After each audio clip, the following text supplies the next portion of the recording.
Welcome to Opera Fanatic. I'm Stefan Zucker, listed in the Guinness Book of World Records as the world's highest tenor. On February 3rd, my guests here were Franco Corelli and Jerome Hines.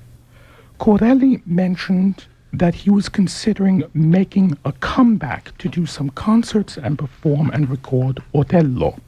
His remarks stood the opera world on its ear and led directly to 6 inquiries or offers of performances. Franco Corelli, in the past 50 years, 3 singers have become truly legendary: Callas, Olivero, and you. How would you compare Callas and Olivero? What would they each like to sing with? Speak about this woman. Not so easy, but not difficult. Both was a great artist. Olivero was great for one singer, Callas for another singer. Both have a great personality. Both have some easy voice that make her sing many opera, and a different opera, from lyrical leggero to dramatic. The temperament of Callas maybe was more aggressive and more modern. More aggressive. More aggressive and more modern. The temperament of the Olivero was a little more melodramatic, I can say, more sweet. But both have a big response from the audience around the world.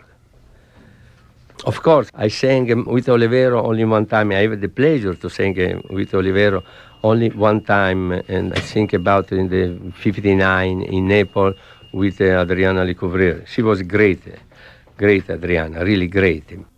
Especially she have big control in the breath. This was one of the best number of the Olivero, and the figure was beautiful. Almost like a Callas, tall. Both move in the stage very beautifully, very graceful, and very in the command of the night and the stage. I work with the Callas more, of course. With the Callas, I can say maybe I born with the Callas, because in the far 55 I sang with her in open night in the Scala. In that epoch, the open night of the Scala was very important. I sang Vestale, of course. I remember that was a really wonderful night. And I met before Callas, and I sang with her my debut in the theater of Rome. I sang Norma. Rome in that epoch was a bigger theater in comparison with the Scala in that epoch. Today maybe it's a little different. Today Rome is important because the theater is really beautiful. And after I sang many times with her, I can say maybe Callas was more of my temperament, a little more exciting in some way. I was very glad, very happy to learn. I can say learn because she had the fortune to study with Tullio Serafin 6-7 months, and Tullio Serafin was really determinant of her career. I sang many times with her, and always I have with her the pleasure to have a fantastic night. Did Callas have a faulty technique? Excuse me, my cold. Did Callas have a faulty technique? No, problematica non credo. Una tecnica sicura, sì. A secure technique. Very important, very beautiful technique. So why did she lose her voice? She lost the voice because maybe she lose about 50 kilos, can be, yes, more than 100 pounds, maybe. Maybe, I think this is the reason. But she began very early to sing. When she was 13 years old, she sang Cavalleria Rusticana. Mm. Is that bad to begin so young? Okay, it can be bad. 13 years old means very young for singing one Cavalleria Rusticana. Did Callas have a temper? She was sometimes yes, but every time with a reason. I think because lei vedeva, come si dice, lei vedeva le cose molto dall'alto. E molto spesso lei aveva ragione, certo. She often had reason.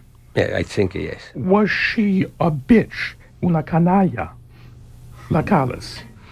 Non credo. No, non capisco, I cannot understand this word, ma non credo che lei era una donna che sapeva, che conosceva molto bene il suo lavoro. Jerry, are you going to disagree? Yes. I sang various times with Olivero, and I confirmed that this was a lady, a gentle and sweet and wonderful person. And when you sang with her, you wondered what on earth you were even bothering to come to the theater for, except the joy of hearing her, because she just took that show every night.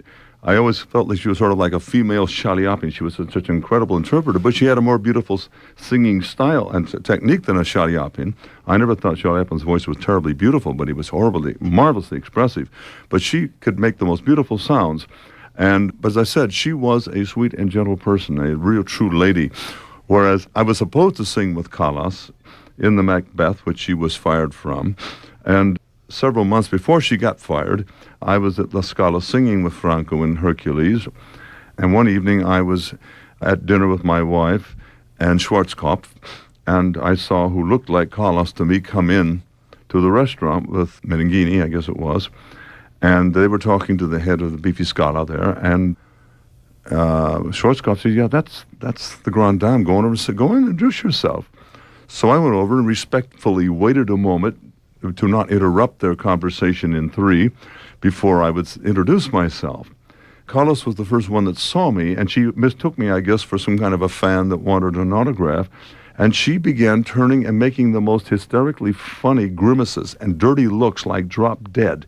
Go away. I've never seen such, it was really comic. It was such a caricature. And finally, the other two realized something going on. They turned and looked at me, and I finally just broke in and said, excuse me, I'm Jerome Hines. I'm singing with, and she was so sweet and so wonderful. But that funny little act that she put on was really kind of hysterical. And from what I hear of people that really knew her, it was not her real self. You should have talked to your arch enemy, Dr. Reckford, in the old days. She used to go to him regularly, and she just adored him, and he adored her. And they got along beautifully. Question here from Anne Feldman in a letter. Anne Feldman sent in a photo of Corelli walking out of the Teatro dell'Opera of Rome after Callas's so-called Rome walkout. Callas had left the theater after Act 1 of Norma, that was on January 2nd, 1958. And Anne Feldman says, Franco Corelli, your pose in the photo seems to say, who knows, don't ask me. But what was your real impression? Was she really ill, or was it nerves, or what? No, in this photo my expression is only what you won't do. This is the life happened. This woman was sick, what you won't do. Maybe she came sick a little more during the intervallo because she asked to relax a little more. Some people press her to begin the second act. And a little bit she's speaking and maybe in some moment screaming. The voice went a little more down. She cannot sing more. Maria Caniglia enjoys a small cult following, but for the most part, Americans dislike the sound of her voice. What do you think of her? I think that these people can make a big mistake, a really big mistake. I think that these people never heard the Maria Caniglia in the theater. I know that some records don't give the exactly proportion of the voice, the exactly color of the voice, the exactly importance of the voice. But I think that one cantante lirico, the people most hear in the theater, and in particular theater, the good, the important theater. And the Caniglia was one of the greatest our soprano. His voice was really big, really Verdian soprano, the really Verdian soprano with the beautiful scent. Okay, she forced some note up, maybe one IC. The IC can be this, because in the record you can see the IC no is full. But his singing was impetuoso. She was from Naples, and il suo canto era con un grande cuore. Il suo canto era imperioso, importante, la sua voce era velluttata, armoniosa. The singing was imperious, felt from the heart. Le ha detto imperiosa. Sì, imperiosa. Also velvety, vellutata. Vellutata. Lei aveva una grande personality. Grande personalità. And you must know that I know this from the book, from the people that I make, because one thing that I did in my career is met the people, the big people before me. And I met many, and to every people I asked many things. They think about the career, they think about voice, they think about the life that they must do when the people is singing. Now, I learned many things because for me it was a joy, big joy, asked to these people, to great people, of course. No, the best year of Caniglia was between 1930 and 1940. And she make a duo with Gigli in a big repertoire, like Hernani, Gigli non sang Hernani, look like especially Balli in Maschera, that make a couple, one big couple, important couple, and with Gigli. And every people must know that Gigli was the greatest tenor after Caruso, because the voice of Gigli was like angel. Also Gigli, many times the record don't give it the beauty, maybe because the old record is different of the record of today. But the voice of Gigli was wonderful, was really something in the theater. Gigli had many different voices, the middle of a voice, and the falsetto voice, and the strong voice. But Caniglia matched with Gigli for many years, and the match with Gigli is the same to match with Caruso, because Gigli was the second Caruso, no doubt for this. How has singing changed during your time? And the singing in my period is a change. Yes, this is true, because it's more modern, more actual, maybe more interesting, maybe less melodramatic, you know. It's more modern, more near of us, more simple, and I think through the record we can see this. I don't make a question for the color of the voice with the big artists of 2-3 generations ago, because there was a really fantastic voice. But the singer of today sing really beautiful. Last time you were saying, in essence, that today there's not much competition and therefore it is easier to make a career, that the singers of 40 years ago had more voice and more personality. But nevertheless, you seem to feel that on balance, singing is better today.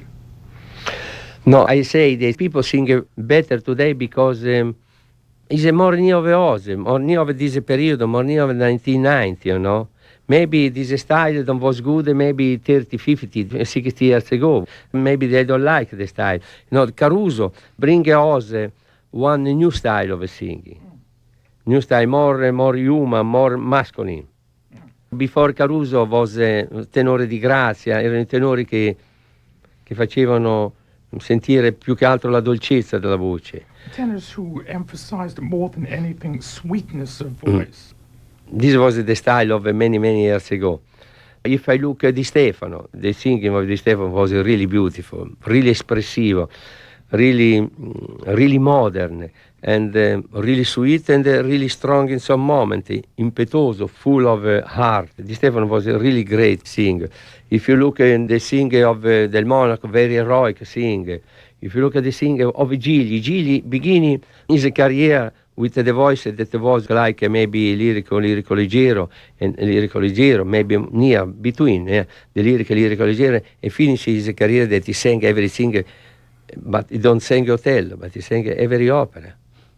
Are you saying then that those singers, Di Stefano, Del Monaco, were already like the singers of 1990? Or are you saying that the singers of 1990 are in some way more modern than Di Stefano and Del Monaco? No, I don't think it is more modern today.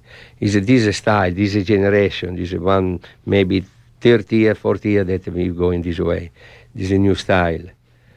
But after the war, this came... Jerry Hines. Well, I was at the Met from 46 until just about 3 years ago, and I saw a great transition come about. The transition began to make itself known in the recital business before it did in the opera business. The influence was television. And in 1962, we had a big convocation of all the concert managers around the country, and there was a big panel discussion, and I was one of the panelists. Is the day of the recital going to be dead very soon? And they were blaming, of course, television. And the whole idea was that the public was not any longer willing to sit still and watch one artist on the recital stage for 2 hours, when on TV they can switch the dial every 15 minutes or every half hour, every hour, and get a wide variety of entertainment. So in the concert business, they began concentrating on piano duos, vocal quartets or trios, ensembles of every sort to try to jazz it up and make a little more variety in the show. And by the way, their predictions were pretty good, because the recital business is just about defunct now as compared to what it was way back in the 40s and the 50s. But in opera, with the advent of the importance of opera on television and the recording business with the hi-fi recordings, where quality became very important, you could get artists who had light lyric voices to sing dramatic roles on a recording or on a video cast and be absolutely superb. Now, for example, most people who have been voting for Jussi Björling, along with Franco, but voting for Jussi, most of them never heard him in person. They heard him on recording. And I must say that the first recording I ever owned was Jussi Björling, and it sounded like 3 Caruzos on one record. And then when I heard it in the theater, I was a little bit disappointed, because it was a light voice. Not that it wasn't extremely beautiful and had a great technical ability to it. And but with the recordings, when a conductor has made a recording or made a video cast with an artist who really doesn't belong in that big role in the big theater, but then when he goes to the theater and wants to produce that opera or direct that opera, he's going to bring the artists with him that they made the recordings with and made the video with. And so we're getting accustomed now to having lighter voices in the big halls. But see, the lighter voices are more virtuoso. There's no question about it. The big voices are clumsier. They're harder to put together. Takes longer to get them together. And I was asking Maestro Eduardo Miller back about 3 or 4 years ago, why do we have smaller voices today? I know Jimmy Levine's been lamenting we don't have any more of those huge Verdian voices and Wagner voices. And Maestro Miller's reply was, well, he said, I don't think we conductors are having the patience to let these people have the time to put these clumsier voices together. But these big voices are not being favored in this generation. They have not disappeared. The gene pool hasn't changed. And also, the basic teaching of voice has shifted now to the colleges, and there's a great deal of academia out there. And let's just take another moment to amplify on this point. I think it's instructive. I heard a young tenor in a concert with other singers in a college, major university, and he bombed, something terrible. But I heard something in that voice, and 1 or 2 notes that was just like steel. And I called him out, and I said, I'm going to give you a private lesson. And we pulled out Nessun Dorma. They had him singing a bunch of art songs and Mozart. I said, let's sing this Nessun Dorma. Now, come on, make a real operatic sound. And boy, oh boy, it was the most heroic, dramatic tenor voice. So the next day, I invited the head of the voice department to come to the lesson with me. And she heard him sing this piece, and she sat there with her mouth hanging open. She said, first of all, I never would have dreamed that that voice was in there. But second of all, I would have been panic-stricken at the idea of trying or even daring to encourage him to sing that way, for fear we might hurt that lovely voice, and then I'd lose my job. And she said, you know, I have a confession to make. I think we of the academia are destroying a whole generation of possibly great singers. You start out in the early 20s, you got a big heroic voice. Oh, you're too young for that stuff. You must sing Mozart and art songs. No, they should be teething on the big repertoire, but not singing it too often, not being exploited too much at the beginning. But they have to sing what comes naturally. Richard Tucker didn't sing lyric stuff until he was in probably his middle, late 30s. I sang with him when he did his first Tamino. And he was so proud of himself. It wasn't his greatest role, but he was proud that he could subdue that voice a bit. But it took him years to do that. It was natural to sing with the big heroic sound. Now we're with the generation that's an electronic generation, and it's influenced the whole picture. Franco Corelli, could a Bianca Scacciati or a Gilda Dalla Rizza or an Adelaide Saraceni make a career in America?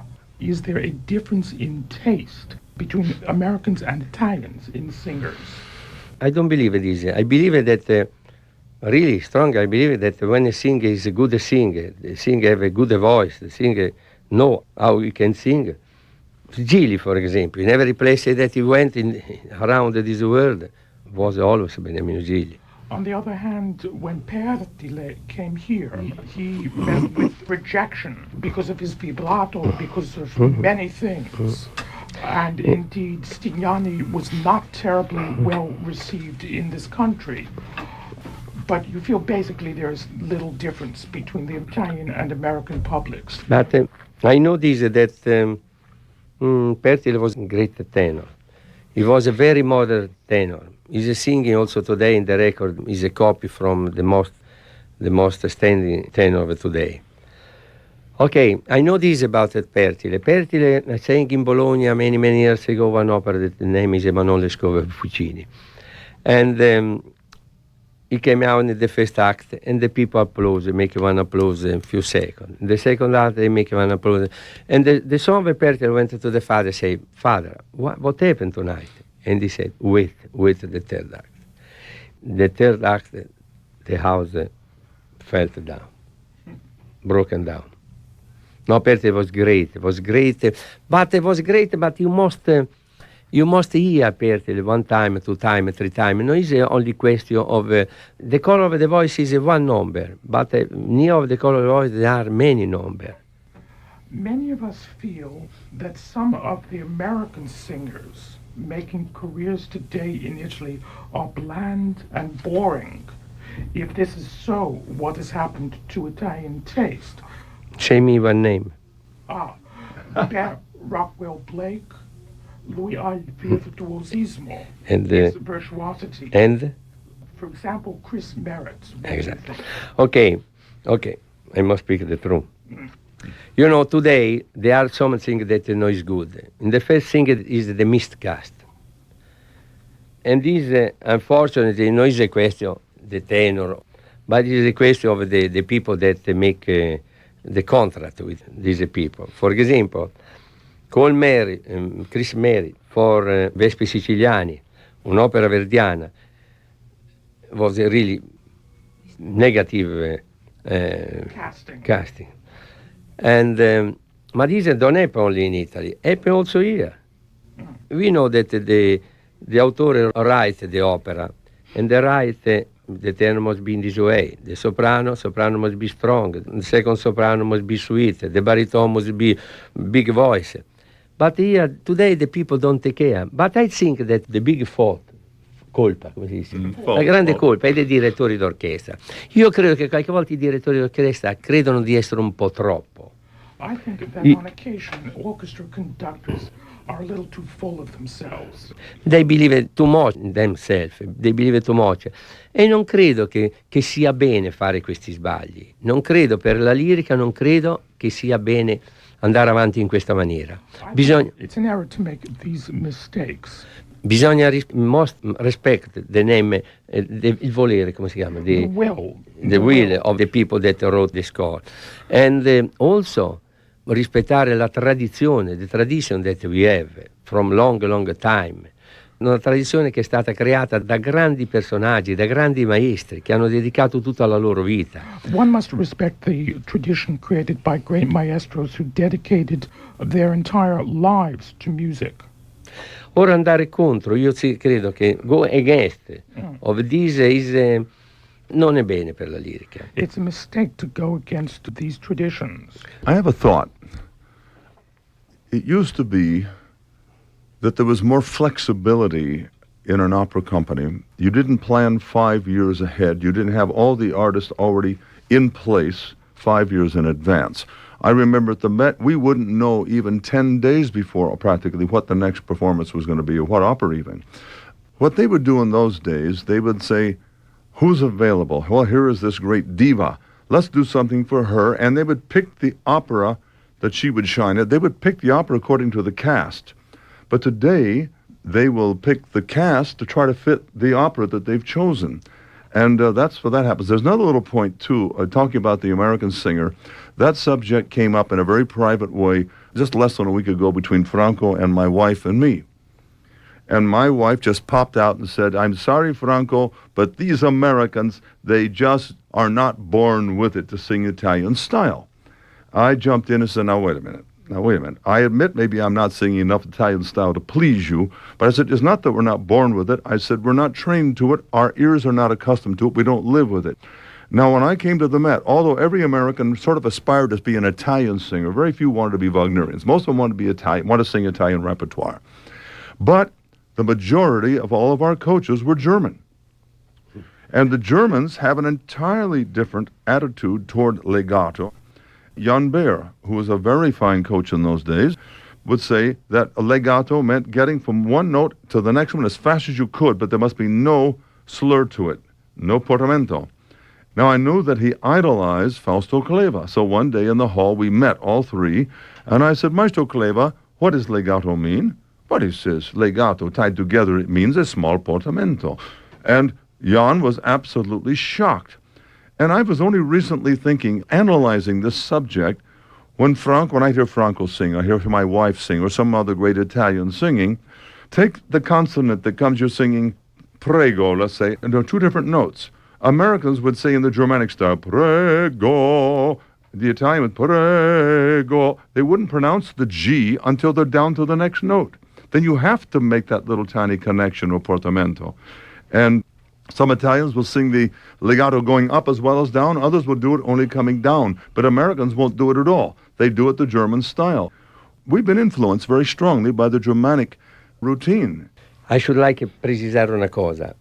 Translate something precisely. Legato tra una nota e l'altra ci può essere un portamento, ma il legato nella frase senza portamento, perché se noi abbiamo 10 sillabe è impossibile fare ogni sillaba il portamento.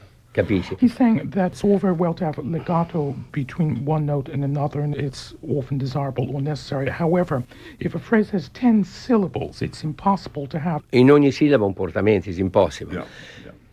So, continue, I'm taking a good lesson here. I got my ears open. It's a mistake to have a portamento between each and every syllable. Sì, è impossibile. E la frase legata è insomma una sillaba attaccata all'altra, è chiaramente questa, che non si lasci, che non si interrompa molto con la consonante, ma che sia insomma una parola attaccata all'altra. Non so, per esempio una frase credo in una possanza, credo, senza interrompere, insomma. Il portamento poi tra una nota e l'altra, è logico. Un momento. No. Legato involves having one note attached to the next.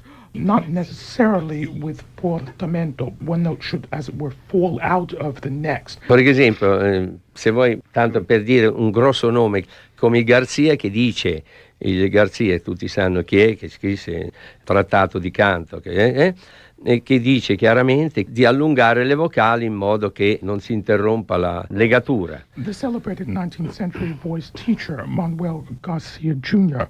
maintained that legato consists of singing one note after another without interruption. Il legato tra due note si può fare semplicemente con un portamento. Non conoscete amo, si può fare il portamento da una nota all'altra, saltando da una nota all'altra. You can make a legato leaping from one note to another. Ma spesso una frase legata non è una frase piena di portamenti, è una frase di una nota vicina all'altra, di una vocale attaccata all'altra consonante, di una sillaba attaccata all'altra, per rendere ancora più chiara la cosa. But an entire phrase is something different. It consists of one note following another, typically without portamento. Maybe it means that the vowels have to be close to each other, that you don't go from one vowel to another vowel with a different color, that the whole voice changes. No. There's a continuity, is what he's talking about. Normalmente noi abbiamo le sillabe, composta da una consonante e da una vocale. Noi la consonante la pronunciamo, ma cantiamo sulla vocale. We pronounce the consonant, but we sing on the vowel. In the vowel. Garcia dice di allungare questa vocale e di metterla attaccata all'altra sillaba. Questo qui praticamente diventa un canto legato. Garcia advocated elongating the vowels. Jerry, do you want to? Yeah, I think it's just a question of not staying on the consonant so much. I think that Americans, when they're learning Italian, they think they're becoming very Italian when they're saying buongiorno, caro amico. You know, to them that sounds very Italian. So, buongiorno, caro amico. He was saying elongate the vowels and don't make those consonants so sharp. Let me describe something that I experienced. When my record, Stefan Zucker, the world's highest tenor, appeared in 1981, customers wrote in critiques of the record. Some of them liked it, others didn't. One of the criticisms was that the legato did not measure up to, say, that of De Lucia, Bonci, Anselmi, three tenors to whom various critics had compared me. I took some tapes recorded at a high speed, 15 IPS, and played them back at half speed, 7.5 IPS. And what I discovered was that before consonants such as D and T, I was introducing subito diminuendos just before those consonants. This intrigued me, and so I recorded a number of singers, American and Italian, and I noticed that the Americans had this vice. Before saying those consonants, they would introduce momentary diminuendos. The Italians, the better examples, would continue to the consonant with no diminuendo. And so I worked to achieve that, and it's something that my listeners taught me. That is a very interesting experiment, and it confirms what I've always said. You're a pretty smart guy. Go ahead. Well, I've said my piece, but again... Is a consonant explosive. Yes. P, T. Yeah. Is explosive. You must take care a little because it can disturb the line of the singing. Of course. I learned something else. Listeners were objecting to my pronunciation of the vowel A, which I had never been particular about. I thought that I was achieving the basic sound that I wanted. And in reaction to this, I modified my A to conform to modern taste. On early records, one finds a brighter A, but today people are saying a darker A.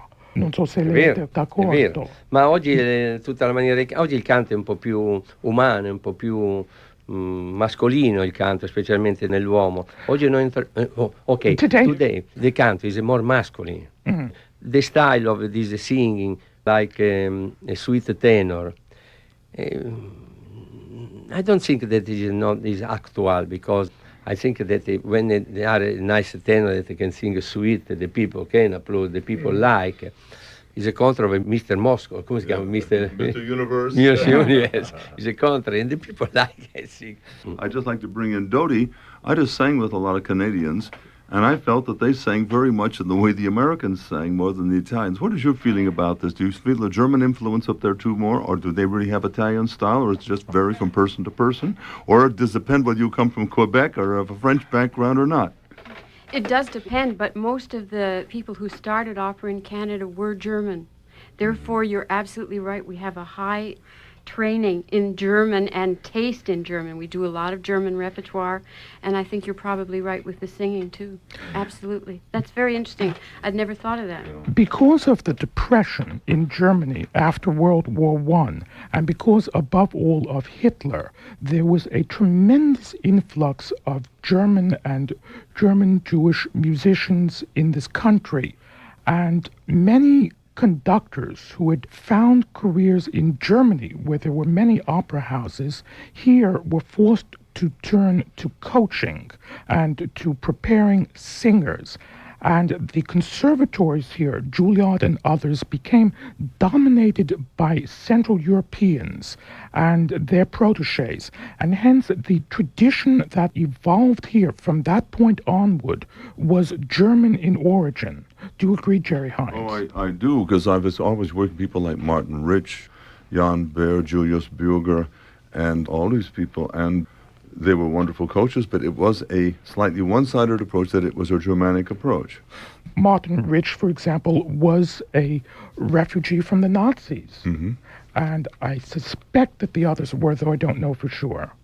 Now, one interesting case was that our first Italian that came over after the war, they weren't allowing any fascists in here for quite a while. And so finally Renato Cellini came over as a coach and was regarded with a terribly jaundiced eye by everybody that looked at him, because supposedly he was a fascista. I was the one who took him to lunch first and tried to be friendly.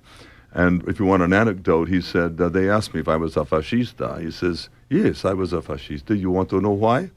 He says, I live in a little town of 2,000 people, he says, and one day in marches this German regiment, and they line us all up in one line, 2,000 people. And he says, the German capitano, he walked to the first man. He says, "You are a fascista?" He says, "No."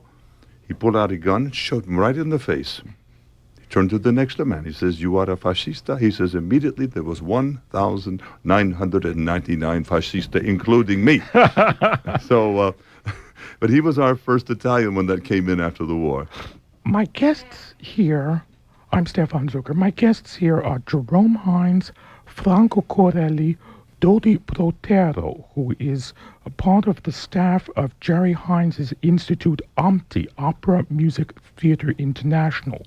Franco Corelli, I've maintained that under circumstances including lack of preparation, pallid interpretation, and directorial willfulness, that booing, fischiare, is justified.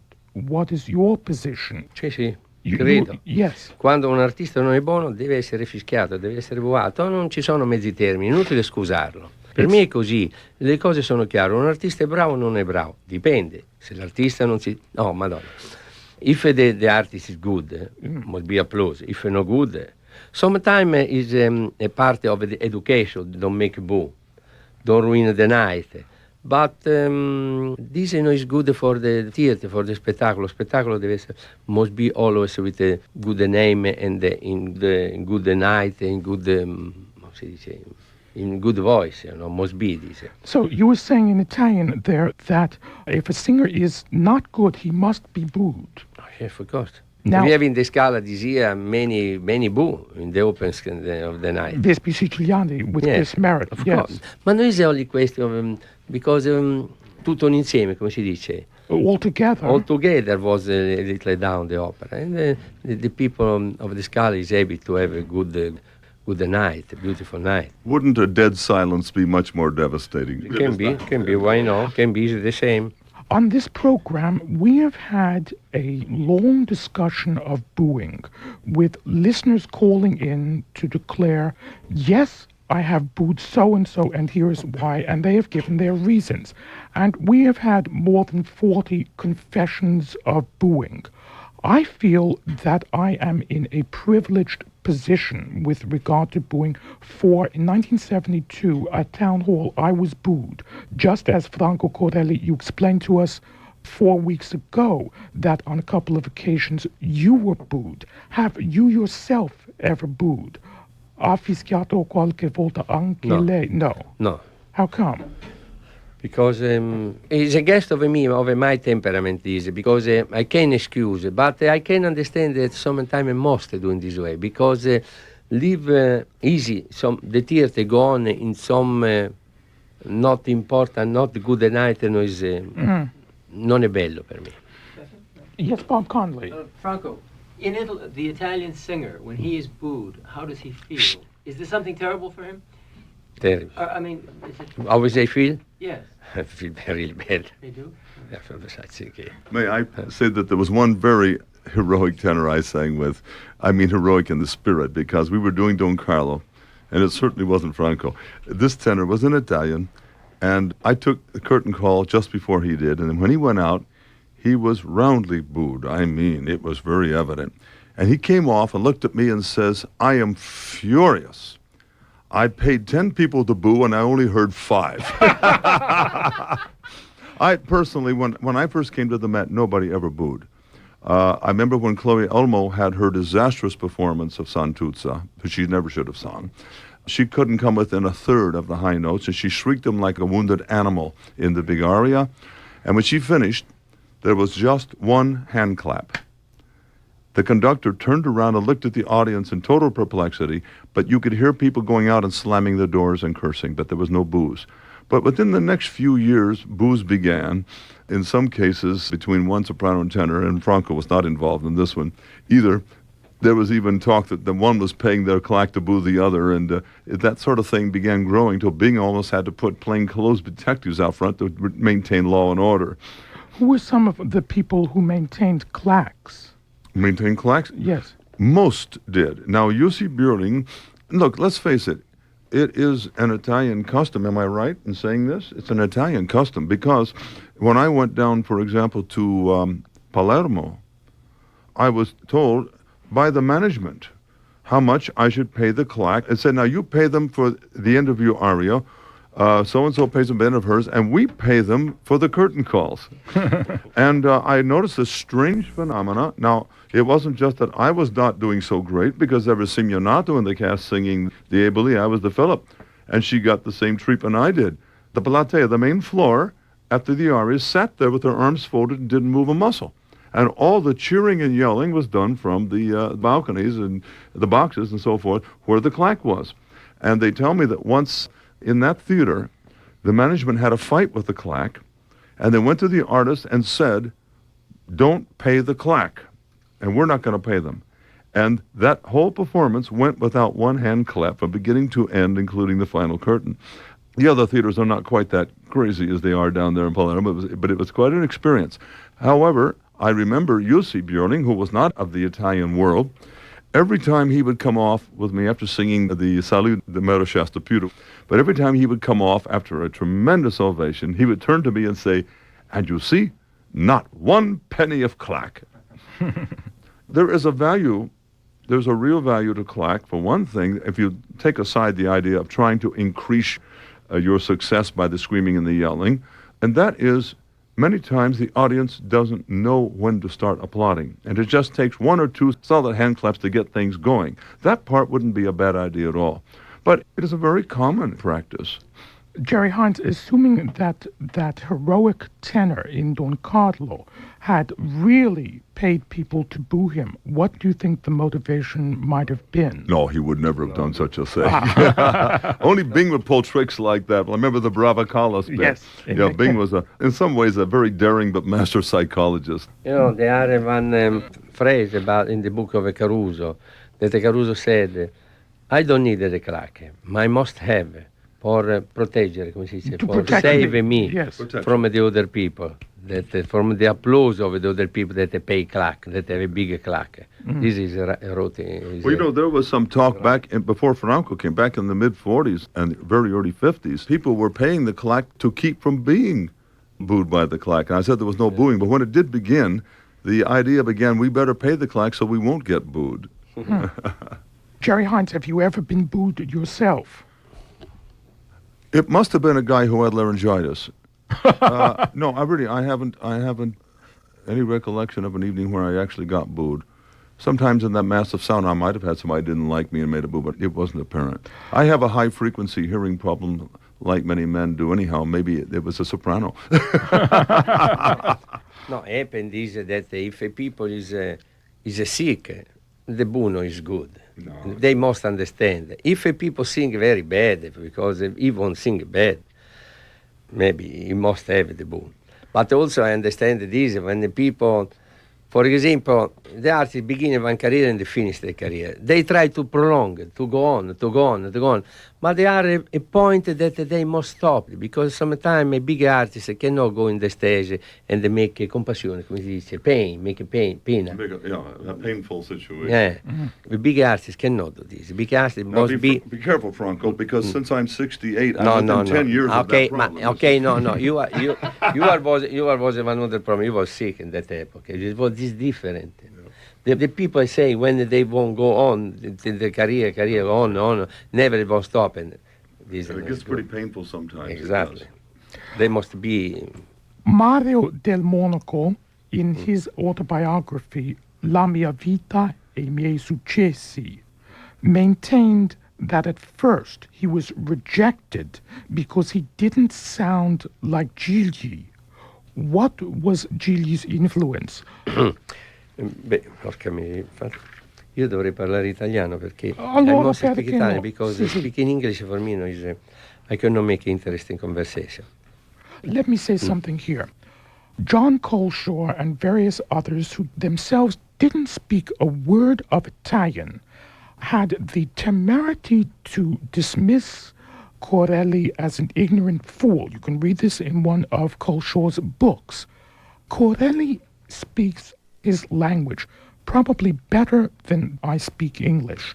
He himself has said that from the time he says buongiorno, good morning, to the time he says buonanotte, No one speaks to him in English, for he is surrounded either by Italians or by Americans who speak Italian very well. And most of you, have not done interviews. It's tough. I did a few interviews for Rai, Italian TV, speaking in Italian, and is that ever tough? So, understand. I'm sorry. Oh. L'influenza di Gigli nei primi anni di carriera del Monaco sicuramente è stata molto forte. The influence of Gigli in the first years of Delmonico's attempts to make a career was certainly very great. Gigli era dominante nelle scene liriche italiane, la voce di Gigli era dominante. Gigli dominated the Italian operatic scene. La voce di Gigli era bella per tante ragioni. La voce di Gigli era bella nel forte. The voice of Gigli was beautiful in many ways. In forte, era bella nella mezza voce, in mezza voce, ed era bella nel suo falsettone. And in the falsettone. Gigli con la voce forte portava nel 1940 una nota tenorile più maschile di quando aveva cominciato. By 1940, Gigli's sound had become more masculine than it was at the time he began his career. Ma corredava a questa mascolinità ancora il suo falsettone, un falsettone che era un qualche cosa di unico in Gigli. But along with this masculinity, he still maintained his falsettone, a falsettone that was something more or less unique in him. Il falsettone di Gigli lo faceva avvicinare veramente a un usignolo. Gigli's falsettone approached the sound of a nightingale. E voglio dire una cosa, che questo non è un mio pensiero, ma questo è stato un pensiero unito di tutta la critica italiana. This is not simply Franco Corelli's view, but the view of every Italian critic. E indubbiamente, e ancora oggi alcuni giornali lo sottolineano, che Gigli è stato il più grande portabandiera della lirica italiana in tutto il mondo. Undoubtedly, and this is the opinion of some Italian journalists, Gigli was the greatest standard bearer of Italian opera in the entire world. In tal maniera per un tenore uscire fuori quando nel campo c'era Gigli è stata una cosa molto difficile. Thus, it was terribly difficult for another tenor to come forward while Gigli was still in the field. Per Del Monaco è stato difficile perché le opere che Del Monaco cantava, che Del Monaco ha subito cantato opere piuttosto forti, scusa, una Butterfly e una Bohème, ha sempre cantato opere forti, si è scontrato con il Gigli, diciamo, anziano, ma in piena voce. Del Monaco undertook the heavy repertory, if you'll accept occasional performances of Butterfly and Bohème. But he was up against Gigli, old but still very much in voice. Exactly. Del Monaco ha portato subito una nota più eroica. Del Monaco quickly came to be able to make a more heroic sound. Che in fondo era quello che forse a Gigli mancava, l'eroicità del fraseggio e l'impetuosità vocale. Which was perhaps that which Gigli lacked, the heroic quality of phrasing and of... A Gigli mancava questa eroicità, questa forse era l'unica cosa che a Gigli mancava, un'eroicità proprio. Heroic quality of phrasing was perhaps Gigli's one lack. Ma i tempi del 1940 hanno dato ragione Del Monaco perché qualche cosa si aspettava di nuovo e questo tenore è uscito fuori. Still, by 1940, something new was looked for and Del Monaco came forward. Logicamente il contrasto tra Gigli e Del Monaco è stato questo, che Del Monaco ha trovato il suo posto con una voce forse più forte e con acuti lunghissimi. Thus, Del Monaco was able to find a niche for himself by making a stronger sound and by prolonged high notes. Corredato da una bella, meravigliosa dizione, coupled with a marvelous diction, impetuosità di fraseggio. And an impetuosity of phrasing. Ricapitolando, Gigli era in auge, era forte, ma ha dovuto cedere con l'avvento di Del Monaco perché Del Monaco ha portato forse un altro genere di canto. Gigli, dominant though he was, had to cede in the heroic area to Del Monaco because Del Monaco introduced this more heroic manner. Del Monaco said, that it was very difficult for him to get engagements because the world was habituated to Gigli and found him somehow strange or not to their taste. Il mondo ha trovato il demonico un po' fuori del gusto all'inizio. Beh sì, lo sto dicendo, una nuova maniera di cantare, è cambiato il mondo, è cambiato in quel momento. E The quindi il world monaco ha changed in vinto that per questo. moment. Yes, Jerry Hines. I would like to interject a little something. I don't know if Franco will agree with me or not. Why not? I sang with Del Monaco when he did his first Aidas at the Met. And when he first opened his mouth in rehearsal, everybody was just astonished. I've never heard such a gigantic, brilliant sound in my life, any place, any time at that moment. And it was spectacular. But then when he sang the Celesta Aida, the general opinion around the house was that Kurt Baum, who had 1/10 of the voice, it was the thin nasal sound in the middle voice and a beautiful high voice, but Kurt Baum could give him singing lessons in Celesta Aida because he was rough in it. Like I was saying before, the big voices are a little bit clumsier. Celesta Aida, oh, but by the time he got to that third act, you didn't care what he'd done the first two acts. It was just the most incredible sound and the most incredible singing, and he was absolutely fabulous. People like Kurt Baum couldn't stand up to that kind of a competition. But when it comes to virtuosity in something like the Celesta Aida, it was the problem of the bigger voice. And so it isn't exactly just that it's a different style. It was a little bit clumsier. And yet, Now, you might not agree with this. No, I agree. and yet Jerry, You know, if- my most making consideration that Celesta Aida make the tenor very scared, you know. Of Why is And in that? the beginning happened is the people is in front of a people, You start right 4,000 off with this people, tremendous you know. And after little by little the voice warm up is more easy to sing. Jerry, in the early 19th century, there were basses and heroic tenors who sang as many 16th notes as the sopranos. There was a time when big-voiced singers did do fioritura. Yeah. Was it Journet? Which one of the famous French basses? Pour Plançon. It was probably Plançon that said that he used to warm up singing Je suis Titania. Well, Plançon was flamboyantly gay and indulged in this kind of thing because he had a campy bent, and so that might have had something to do with it. Now, I always vocalize on what I call fast-moving scales, almost coloratura style, except for the fact that I don't do them as fast as a coloratura does. But I try to keep the voice flexible and give it speed as much as I possibly can. But the moment I have to sing something that really has coloratura work in it, I cannot produce the kind of sound that I do my best at, making the Verdiano type of a sound. You have to sort of lean into it and make a heavier sound. You can't keep that flexibility. One of my good recordings, and they weren't all that great. Some of them I'm very proud of, and some I'm not. One of my very best ones was The Messiah. I must say this, that I had 3 whole recording sessions to record 3 arias.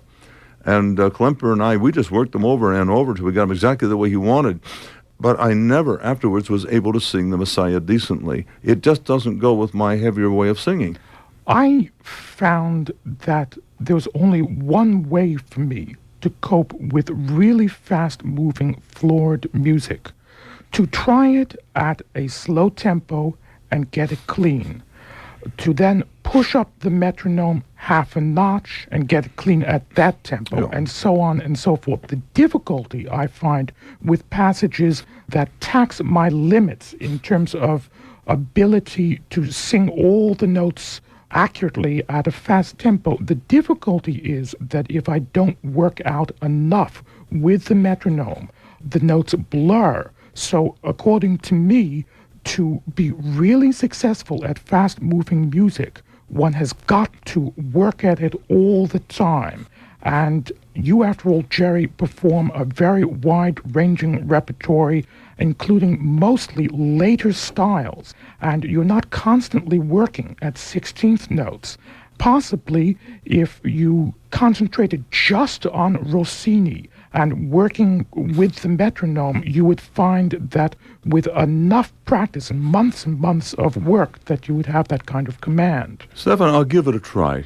But let me tell you this. What my opinion is, I think very surely that if I got to the point where I was able to do something really much faster, I would find that I had changed my vocal technique considerably in doing it. I would be singing a much more bright forward hee instead of oh. I wouldn't. Excuse me, I didn't mean to bust your equipment here. But I wouldn't be singing. He's got a big voice. I would not be singing with the same kind of a sound that I would use in Boedo's Mephistopheles. When I went from my first Mephistopheles in Buenos Aires, I went right to Munich, across the waters, and sang Don Giovanni. Now, that's not coloratura, but it's an entirely different style. You can't sing Giovanni like Mephistopheles. You have to change your vocal technique or just don't accept the role.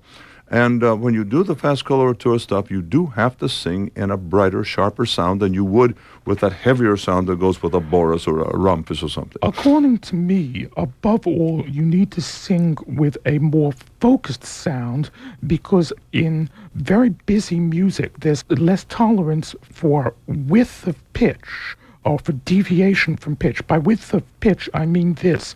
Take Paul Plischker's say, the voice is rotund to the point of being perhaps a little bit woofy because it spreads in pitch. A440 is not merely A440, but A439 and A441 with him all at once on occasion.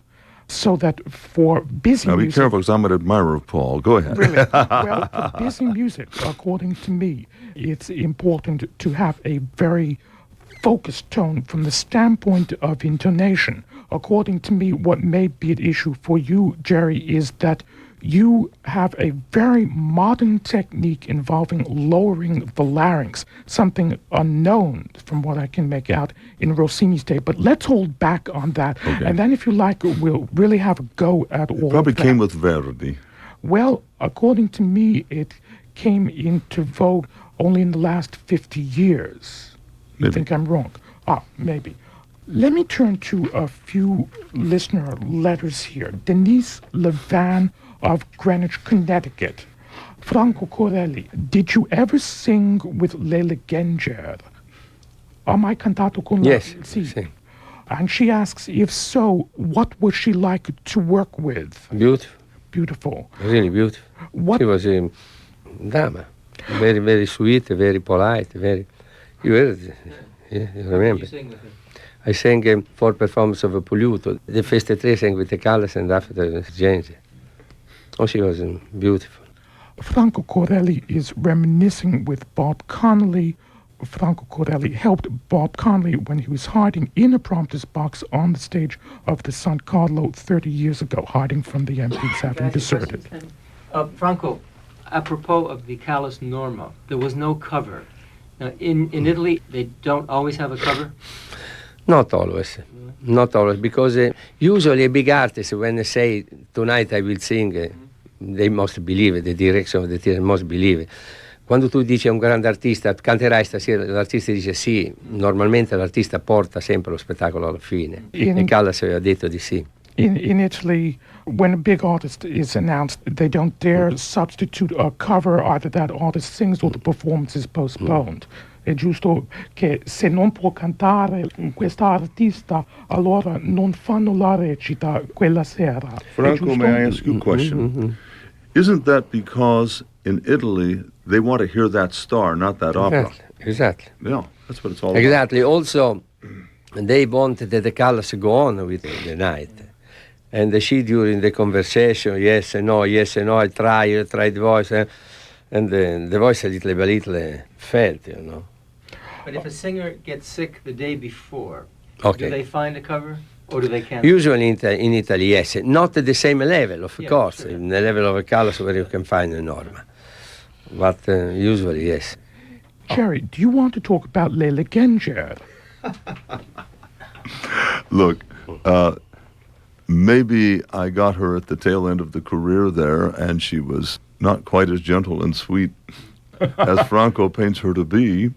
I don't think she intended to be gentle and sweet when she came. She had her dresser running out the door in hysterics, crying. She walked right into the theater, took one look, and decided she wanted my dressing room instead of hers, and I was bumped out. And we were doing Attila. I had the title role, but she got my dressing room.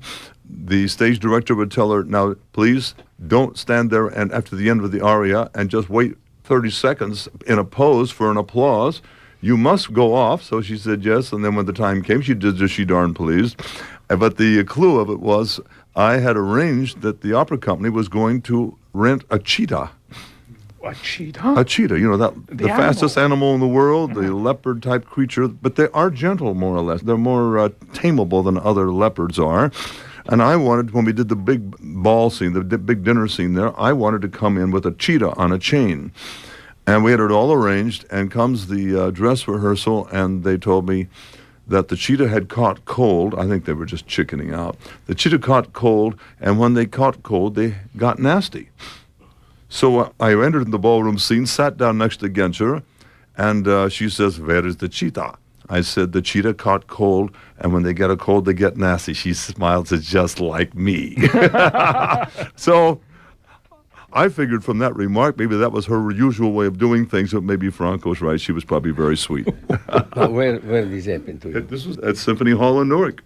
In Newark? Yeah, we did it with her. Can be this, because the Italian people, when come in America, try to make always some temperament nice. Make a show, no? Yeah. Why is that? No, sometimes the Italian, the Americans say that Italian is a temperament people, and the Italian try to make a big night, also out of the stage. I remember one performance in the Caracalla in the summer. One night there was a big meeting of a doctor in Rome. All the Caracalla arena was full of this doctor. I don't know, what was 10,000 people there. That was one of my best. I did one of my best performances. It was a really exciting night, really exciting.